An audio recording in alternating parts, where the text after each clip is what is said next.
Alt-right is a political term that has traditionally referred to people who hold right-wing views. Since the US presidential elections has, taken on a bit of a different meaning, Caleb Mopan hit the streets of New York. During the 2016 presidential elections, mainstream Americans learned a new word in their political vocabulary: alt-right. Now, it's not a reference to computer keys. It actually refers to the alternative political right. Now the term is used to refer to, well, Trump supporters. We decided to ask people on the streets of Manhattan what they know about the alt-right. Who are the alt-right? Yeah. Extreme right, conservative, right of Trump. It's definitely not who mainstream media wants you to believe it is. It's basically a label for a Trump supporter. When did you first hear about the alt-right?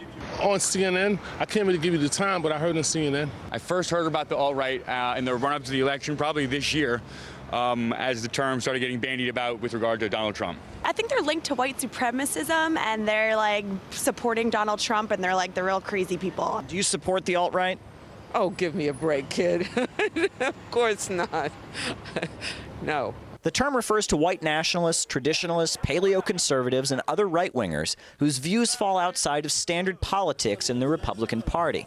But according to Clinton supporters, these aren't just a few kooks hanging out at gun shows and listening to shortwave radios. They were a big part of Trump's campaign. You know, to just be grossly generalistic, you could put half of Trump supporters into what I call the basket of deplorables.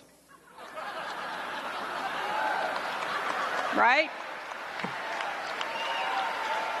The racist, sexist, homophobic, xenophobic, Islamophobic. From Nathan Bedford Forrest to George Lincoln Rockwell, inflammatory right-wing extremism is certainly nothing new to American politics. The alt-right movement and the term alt-right actually started back in 2008, but was mostly ignored until the summer's campaign, when something gave it a new life.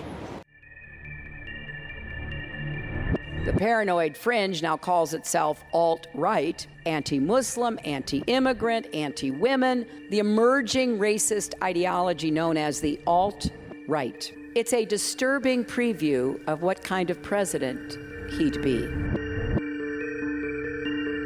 Far right-wing movement known as the alt-right latched onto the Trump campaign. Steve Bannon, who was the head of Breitbart, is running the Trump campaign now, or is CEO in the Trump campaign. And Breitbart, what didn't just enable the alt-right, it has empowered the alt-right. It is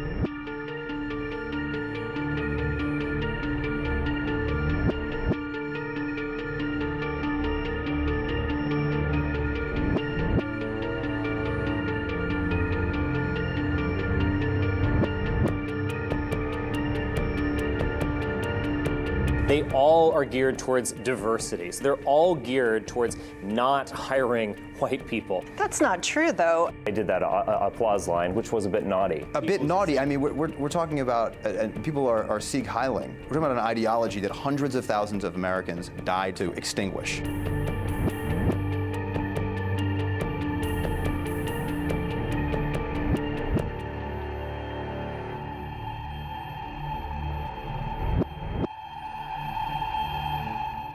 Mainstream media, being so outraged and morally opposed to these individuals, they certainly give them a lot of attention.